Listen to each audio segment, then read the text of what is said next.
Hola!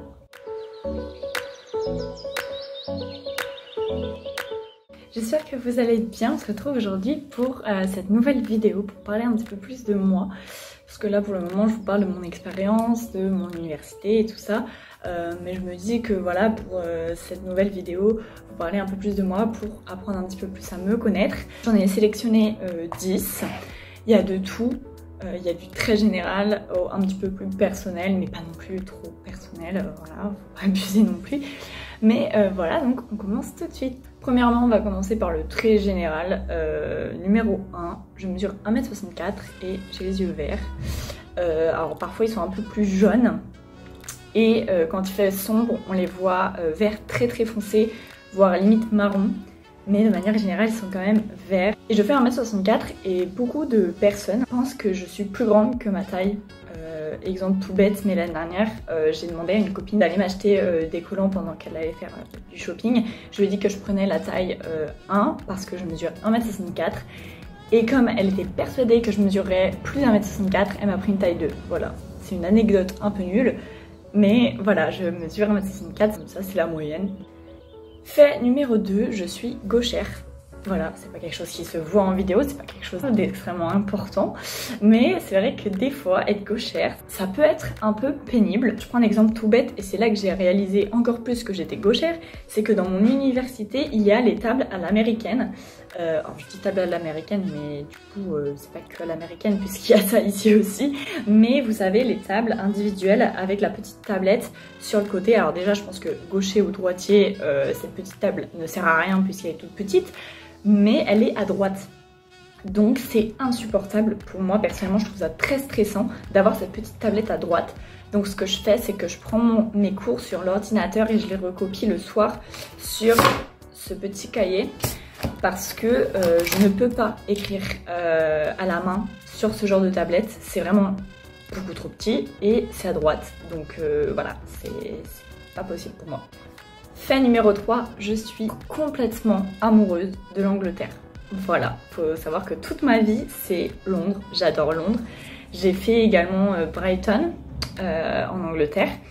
Mais globalement j'ai été que à Londres, donc je ne connais que Londres. Mais tout l'Angleterre me fait rêver, vraiment, que ce soit la campagne anglaise, le bord de côte anglaise. Bref, toute l'Angleterre me fait rêver. Et Londres c'est vraiment toute ma vie. J'y suis allée plusieurs fois, tous mes amis le savent. C'est là-bas que je rêve d'habiter, ou en tout cas à côté parce que ça reste une ville extrêmement chère.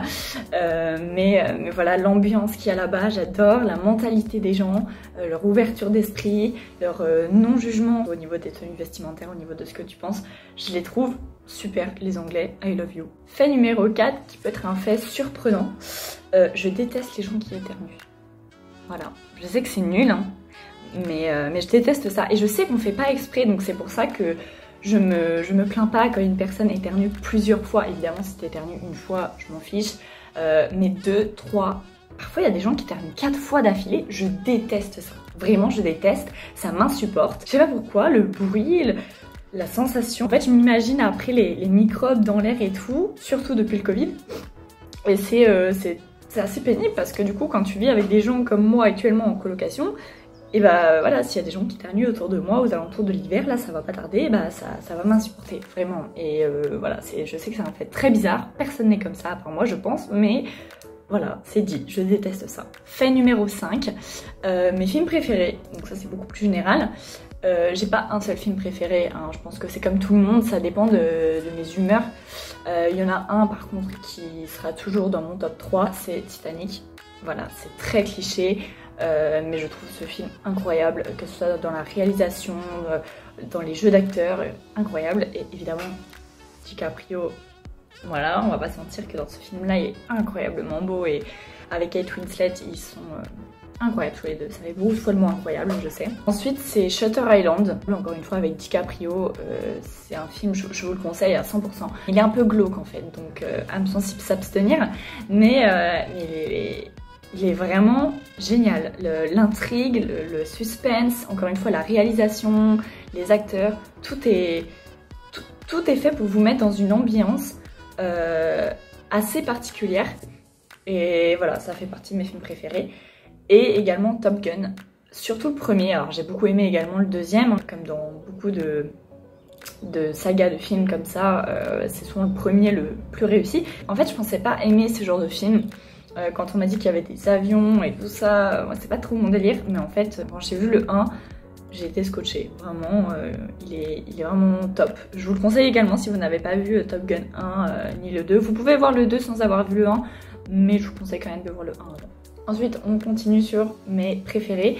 Mon artiste préféré c'est Britney Spears depuis toujours. Depuis que j'ai à peu près 6-7 ans, j'écoute sa musique, on va dire 7 ans parce que 6 ans je m'en souviens plus trop. Donc avant qu'elle soit mise sous tutelle, donc on va dire sa vie d'avant, je l'adorais dans tout ce qu'elle faisait, ses musiques, ses clips vidéo et tout ça. D'ailleurs je me souviens que j'avais le contrôle parental sur mon premier ordinateur et je ne pouvais pas regarder ses clips vidéo à cause de ce contrôle parental parce que les images étaient pas faites pour les enfants, on va pas se mentir, mais du coup je ne pouvais pas écouter ses musiques. Comme je l'écoute depuis toujours et que je l'adore depuis toujours, je l'admire. Il y a un truc qui m'attache un peu à elle, je pense comme beaucoup de personnes qui idolâtrent quelqu'un, mais c'est pas pour autant que, par exemple, j'aime son contenu sur Instagram. Je suis pas fan de ce qu'elle fait sur Instagram, je trouve que c'est tout le temps la même chose, mais c'est pas grave, j'ai l'impression de toujours devoir... Alors, ça fait bizarre de dire la soutenir parce que je fais rien de particulier, je ne fais pas partie du mouvement Free Britney pour ceux qui connaissent, mais il y a un truc vraiment qui m'attache à elle. C'est pas pour autant non plus que j'aime toutes ses musiques. J'aime 90% de ses musiques, mais je trouve que c'est impossible d'aimer 100% des musiques d'un artiste comme tout le monde, je pense. Numéro 7. Quand j'étais plus petite, pendant des années, j'ai voulu faire une maquilleuse professionnelle dans le monde du cinéma, donc maquiller les acteurs, les actrices, mais pas spécialement dans les effets spéciaux. Je voulais vraiment rester dans du maquillage assez basique, on va dire, et pas faire tout ce qui est monstre, etc. parce que je savais qu'il fallait une âme artistique que personnellement je n'ai pas du tout. Voilà, hein, mes amis pourront témoigner, je n'ai pas du tout l'âme artistique, créative et tout ça, ce n'est pas mon truc. Mais voilà, le maquillage ça m'a toujours passionnée, les ongles également. Donc je voulais faire ça sur les acteurs. Je me dis que ça pouvait être extrêmement intéressant et je pense que ça doit l'être, très honnêtement. J'ai voulu faire ça pendant absolument des années, je me suis renseignée sur des écoles pour le post-bac, etc. alors que j'étais encore au collège, mais il faut savoir que ces écoles sont hors contrat la plupart du temps. Les écoles spécialisées dans le maquillage, hein, bien sûr, je parle pas de tout ce qui est BTS, esthétique et tout ça, mais donc les écoles de maquillage sont hors contrat, donc hors de prix. Donc ça déjà c'était un frein pour moi et il fallait absolument tout le temps dans les critères de sélection savoir dessiner, avoir une âme créative, etc. donc ce n'était pas du tout fait pour moi et à un moment donné, je sais plus très bien vers quel âge, je crois que c'était quand j'étais en terminale, j'ai un peu changé d'avis et finalement je ne voulais plus faire ça. Je voulais travailler dans la politique. Donc savoir qu'à ce moment-là ma grand-mère me disait à chaque fois oui, t'as le temps, tu vas changer d'avis. Et c'était très sous-entendu, voire même peut-être plus que sous-entendu, que ouais, travailler dans le maquillage, c'est beau les paillettes, mais c'est pas ça qui va te faire gagner ta vie.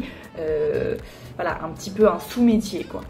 Et en fait, quand j'ai changé d'avis en terminale, j'ai voulu rester focus sur mon idée de devenir maquilleuse, juste pour montrer, pour prouver à ma grand-mère que je pouvais y arriver et que je pouvais devenir maquilleuse et que ce n'était pas un sous-métier de maquiller des gens, voilà, ou faire les ongles, il n'y a pas de sous-métier. Donc je voulais lui le prouver. Le truc c'est qu'à un moment donné je me suis dit Chloé c'est bête, c'est pas ce que tu veux faire, c'est plus ce que tu aimes, c'est juste une passion dans la vie de tous les jours mais c'est pas ce que tu veux faire. Donc je me suis résignée et je me suis dit que je devais dire que finalement voilà j'avais changé d'avis et que c'est plus ce que je voulais faire. Mais voilà, j'étais tellement entêtée à lui prouver que je pouvais le faire que voilà, j'ai été prête à tout. Fait numéro 8, je sais que je suis loin d'être la seule, je déteste la télé-réalité.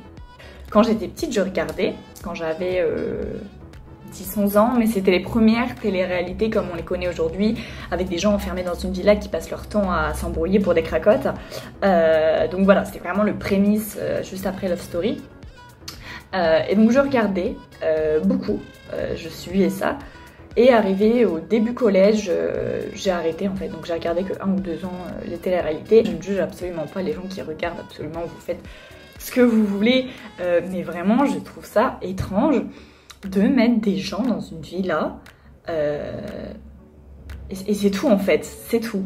On dit qu'ils sont là-bas pour travailler. Je suis désolée, c'est pas du travail ce qu'ils font la fête. Et je trouve que chaque télé-réalité, bah en fait c'est exactement la même chose. Que ce soit les Princes de l'amour, les cœurs brisés, la villa des cœurs brisés, pardon.